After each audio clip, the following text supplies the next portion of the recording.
All right, impeachment, shmeeshment. This is just such a big mistake, but Democrats launch a formal impeachment inquiry into Trump.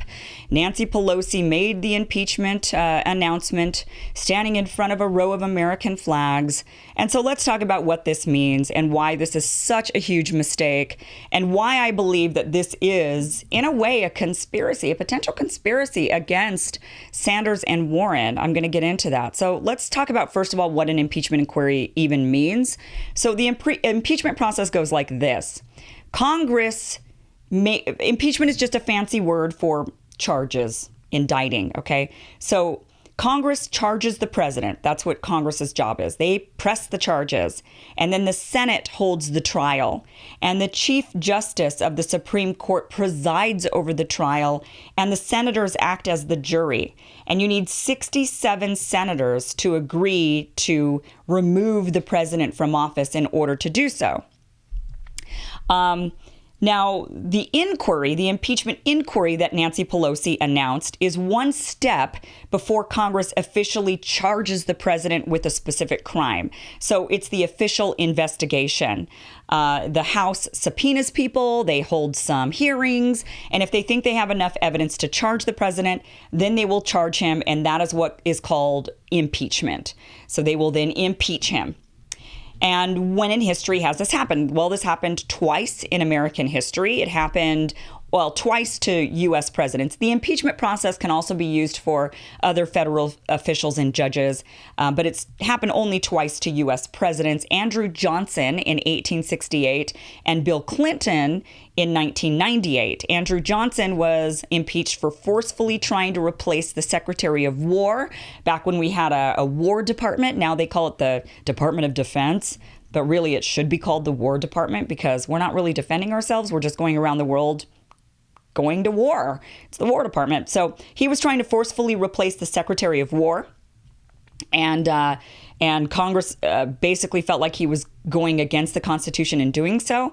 And Clinton was impeached for lying under oath and obstruction of justice. Neither of them ended up being removed from office, obviously. Both of them were acquitted for these crimes. So one thing to take note, though, about those two impeachments is Andrew Johnson was Lincoln's vice president. So he took over when Lincoln was assassinated. So the political climate was extremely tense. You have a nation that was very divided, the most divided that we have been. The nation was literally murdering one another on the battlefield. So Andrew Johnson is taking over his position of president during an extremely contentious time in U.S. history. And obviously people couldn't get along. Obviously people didn't agree. And that's why he ended up being impeached. Now, Bill Clinton also, I would say, was an extremely divisive time in our political history. Newt Gingrich did a lot of things that ended up really dividing people in Congress rather than uniting people. People in Congress used to be friends and spent time together, even if one was a Democrat, one was a Republican. And then Newt Gingrich kind of came along and changed the rules and changed things up, and things became very divided. And that's really when you see the separation of the two teams. You know, you're a Republican, you're a Democrat. And really kind of, you can see that beginning happen with Newt Gingrich. And I could get into that in a different video on exactly how that happened. I should probably spell that out, like what really caused all this political divisiveness. Where did it begin? Newt Gingrich.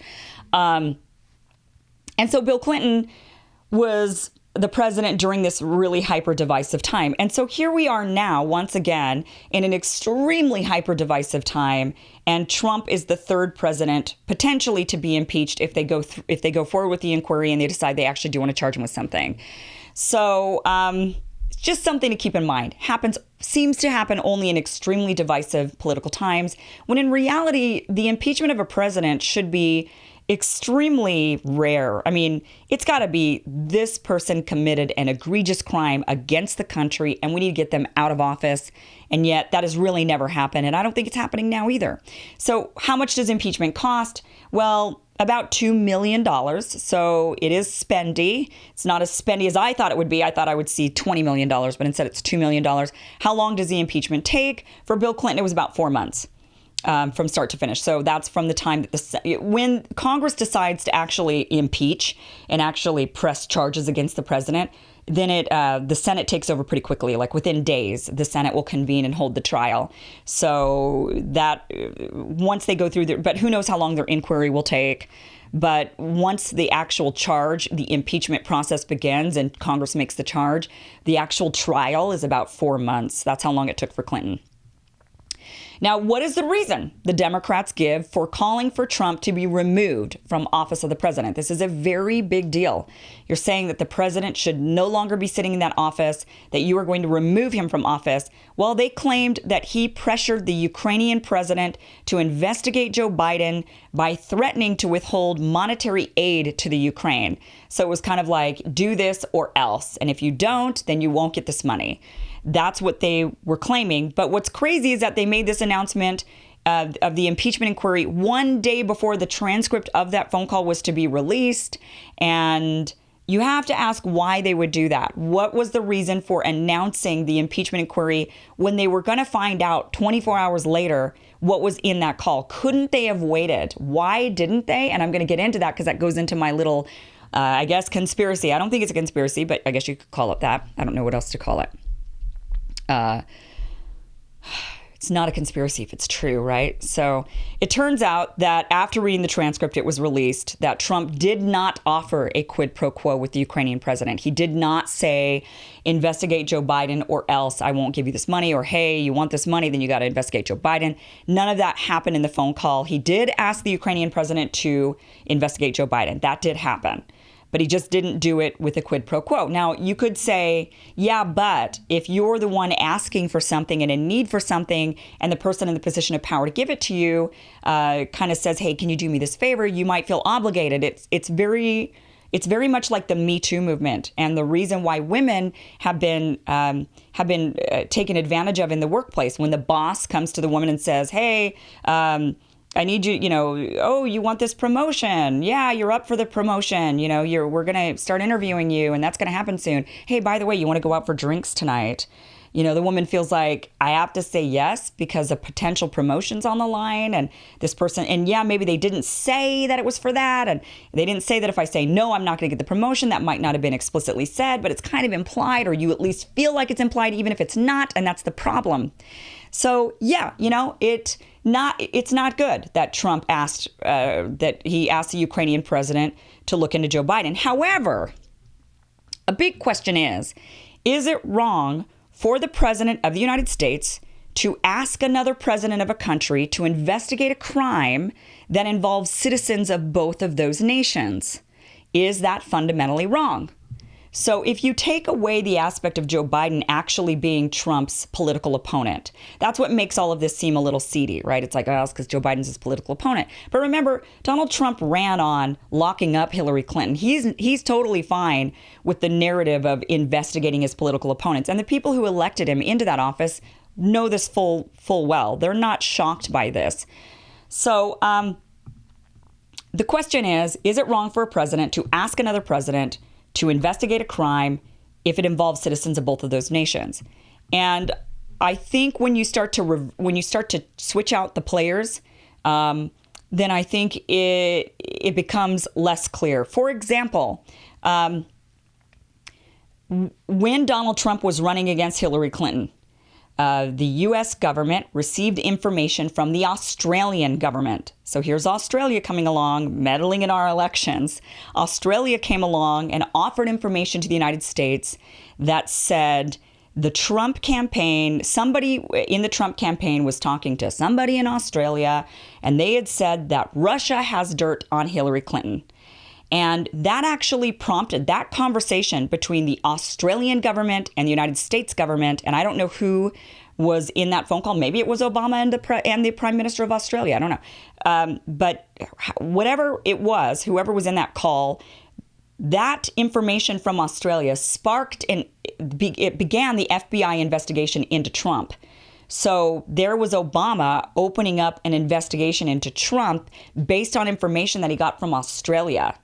But nobody bats an eyelash about that because Australia is an ally. Well, so is Ukraine. Ukraine's also an ally. But if you were to swap out those players, and if you were to say, okay, let's say it's Trump and Russia's coming to him, like the Australians came to Obama, and let's say Trump's not the one running for president. Let's say this is 2024 election and Trump is still president, and it's a Democrat and a Republican, and the Russians come to Trump and say, listen, we caught word because somebody from the Democratic campaign was talking to a Russian, and they said that China's got dirt on the other person. That's what you need to know. I think there would be mass hysteria over that. People would be like, oh my gosh, you got this information from the Russians, and then you actually opened up an investigation because of the information you got from the Russians, and that's a misuse of power and a misuse of resources, and how dare you, how dare you, how dare you. I think the narrative would change if you change out the players. Yet when it was Australia and Obama and Trump running, nobody bats an eyelash about this. I find that problematic, and that's kind of the test that I always use when I'm looking to see how bad is something in and of itself. Is it by itself actually wrong? And if you just swap out the players and if things change, then you got to kind of wonder if you've got some bias that's involving there. So I don't know if it's fundamentally wrong for the president of the United States to ask another president to investigate a potential crime that happened that involved citizens of both nations. I don't know if that's fundamentally wrong. I don't think it is. But because it's his political opponent, it becomes really muddy there. I still don't know if it's a crime. However, I will say this. Democratic Senator Chris Murphy sounded like he did actually threaten the Ukraine. We don't have a transcript of his conversation with the Ukrainian president, but Chris has been making media rounds, and he has explained that he spoke to the Ukrainian president, and he made it clear to the Ukrainian president that the worst thing the Ukraine could do is meddle in a U.S. election, because the aid that the Ukraine receives from the United States is very important. And if a Democrat takes over office, the Ukraine doesn't want Democrat enemies. That to me sounds like a quid pro quo threat. You're basically saying to the country, behave a certain way or else, right? So you better not investigate, because if you do, you're going to piss off the Democrats, and you don't want to piss off the Democrats, do you? Do you? That to me sounds very threatening, but nobody's raising the alarms over Democratic Senator Chris Murphy going on national television telling everybody that this is what he told the Ukrainian president. But wait, what did Biden do? What are we being distracted from looking at? Well, the Ukraine has a history of corruption. And Biden, while he was vice president under Obama, was tasked with cracking down on that corruption.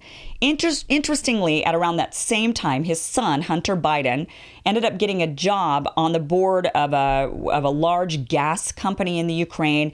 And he was given $50,000 a month in order to be on this board for this Ukrainian gas company.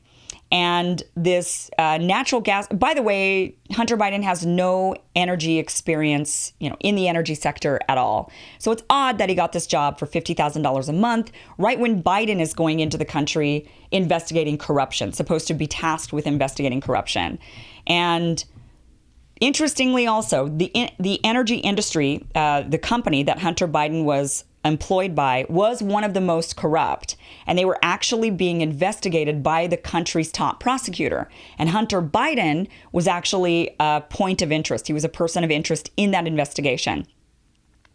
So also what happened, interestingly, was that later on, about a year or two later, Biden threatened to withhold $1 billion in aid to the Ukraine unless they fired the prosecutor. So that doesn't sound good. This prosecutor's investigating Hunter Biden, investigating the corporation. Biden comes in and says, I'm going to withhold $1 billion unless you fire this prosecutor. Not so good. But on the other side, in Biden's defense, what a lot of people were claiming was that this prosecutor was maybe corrupt, and the prosecutor was sitting on the information that would expose corruption, and that this prosecutor wasn't turning over that information fast enough, and it was causing a lot of problems in other nations' investigations into that corruption. The UK specifically, they had their own investigation into the corruption. They were waiting for information from this prosecutor. The prosecutor wasn't turning it over, and so Biden came in and said, you need to fire that prosecutor or else you're not going to get the $1 billion. So he ends up looking like he's trying to fight corruption. And and say, oh, this prosecutor didn't turn over the information that could have potentially implicated his son. So he's going in saying, well, you need to fire that guy because he's not doing his job. But it's it could go either way. Was Joe Biden actually trying to fight corruption and he was doing the right thing and saying, yeah, fire that corrupt prosecutor? Or was he kind of saying, no, fire the guy because the guy's got information on my son? A little unclear on that. That's the problem. And that's what Trump was saying the Ukraine should investigate. So the real big question, so that's the whole scenario of what's going on. And I feel like with the phone call with the Ukraine, it's kind of like when a woman snoops on her husband's phone and discovers that her husband's been cheating with her best friend and they're going to run off with all the family money. And she confronts the husband and the husband says, you shouldn't have been snooping. You shouldn't have been snooping. And then he tells the whole family and the whole family says, yeah, you shouldn't have been snooping. How dare you snoop? The real crime was the snooping. You should have never broken into his phone and snooped. And it's like, wait a minute. But what did she uncover? She uncovered a huge scandal where the guy's going to run off with her best friend and all the money.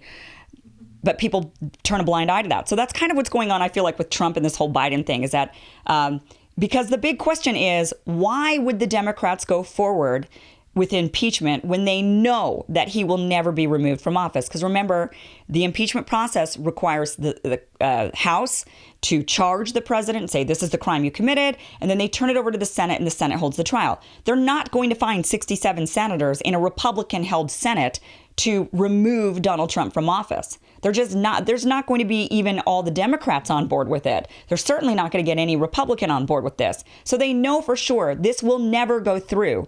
When he goes to trial, they're going to acquit him. This is not going to ever remove him from office. They know this. We all know this. So why? The big question is, why would they be going forward with this? Well, my two answers for this would be, the first would be to be a distraction from investigating Biden. It's kind of like the husband that says, oh, well, you shouldn't have been snooping. And now we're gonna get you for snooping. And he's going to tell everybody in the family what you did and you snooped. And everyone's going to come after you for snooping, when the real crime was the cheating and the scandal and the taking of the money.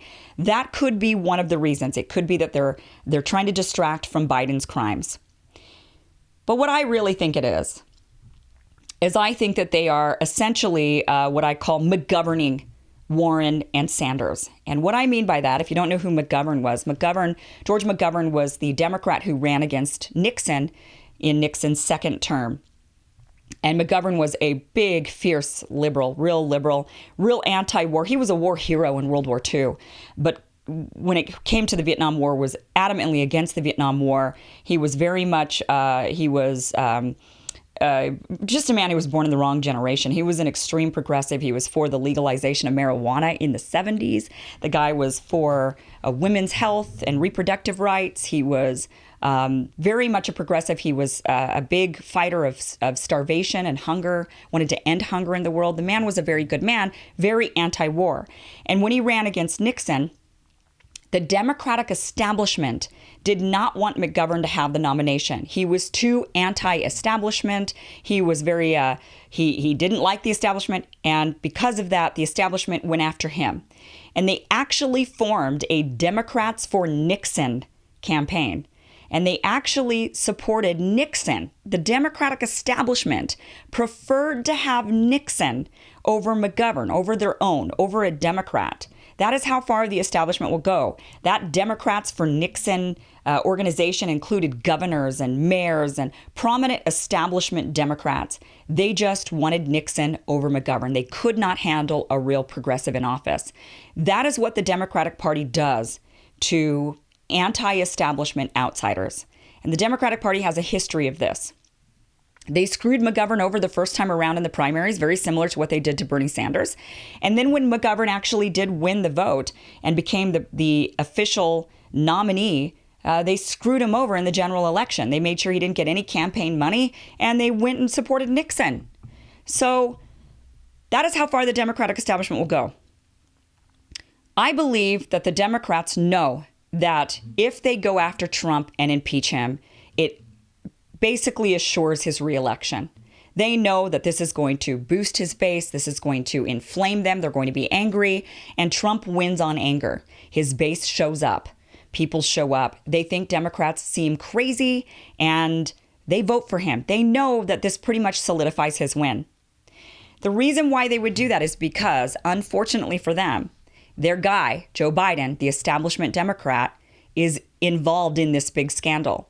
Had it not been Joe Biden, had it been somebody else that Trump was talking about with the Ukraine, I don't think they would have moved forward with impeachment. I think they would have just let it go like they've let everything else go with Donald Trump. Like, this is the thing now that they're going to impeach him over. This is the big thing.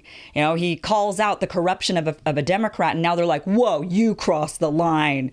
You can do all of these other bad things that actually harm people, but once you actually call out an establishment Democrat and try to expose his crimes, you're done. But because it's Joe Biden, they realize that now Joe's toast. Once people realize what Joe was potentially doing, and there's more stuff with Hunter Biden. It's not just with the Ukraine. There's other things with banking and bankruptcy laws and Hunter Biden. And there's a lot of stuff when it comes to Hunter Biden, kind of in his dad's shadow, following his dad's political career and seemingly profiting off of it, doing exactly what Democrats accuse Trump and his children of doing. Benefiting from their father's office. That is what Hunter Biden has pretty much been doing his entire Hunter Biden's adult life. So they know Biden's probably toast.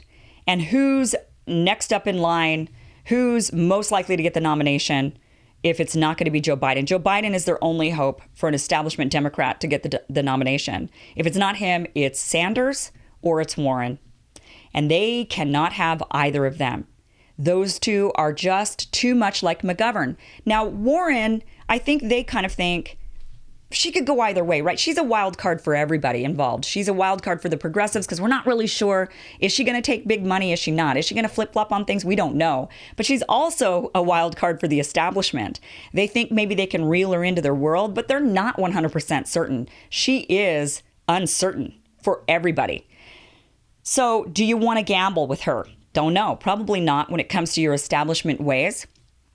And they certainly know Sanders is going to tear down the establishment if he gets into office. And they cannot have that. They would rather have Trump for another 4 years than to have a progressive in office. They would. And if you don't believe me, then just go and research again George McGovern and the George McGovern campaign against Nixon. They preferred Nixon, of all people, over McGovern. That's what the Democrat establishment is willing to do. That is what their history shows. And that is why I believe they've made this historic announcement to go after Donald Trump in an impeachment, something Nancy Pelosi was unwilling to do for every other crime that Trump has committed, for every other thing he's done. They've done nothing. They said it'd be too divisive. It would harm the election. They know that by doing this, they're pretty much ensuring his reelection, and they are harming whichever Democrat is running against him. They know this. But now they also see that Biden's going to go down. And now they also see they're going to be left with Sanders and Warren, and they just cannot have that. That is what's going on. Thank you so much for watching. Actually, I want to say one more thing about this before I wrap this up. This is very important to me. I am really against impeachment. The president would have to commit a really, really, really serious crime to the point where with Richard Nixon, for example, Republicans were coming to him and saying, man, you got to go. This is bad. This is really bad. What you did was bad. It's got to be to that point. Because what the impeachment process is the elites getting together and deciding that the vote of the American people is null and void. They want to redo an election without the electorate, without the actual election. They're basically thumbing their nose at the common man and saying, your choice sucked. And now we as the elites are going to step in and make a new choice for you because your choice was awful. I am firmly against that. I did not vote for Donald Trump. I will not vote for Donald Trump. I do not like Donald Trump. But what I don't like even more is the robbing of American democracy. I do not like that. I do not like these elites sitting on Capitol Hill thinking that they can make better choices than the American people. I'm firmly against that. And you should be too. So when we talk about impeachment, if you're for impeachment, if you think this is the greatest thing, this is what absolutely should happen, remember that they will do this to our guy. They will. That if we start this now, they're going to do it to us. And this is going to be the new political normal. The new political normal is trying to get whoever it was that was rightfully elected by the American people out of office. And that is not democracy. That is that is the beginning of crumbling our democracy down. So I am firmly against it. firmly against it. It, like I said, has to be a seriously egregious crime. So that's that. Thank you so much for watching the show. Please subscribe and hit the bell and just make my day. Thank you so much for watching.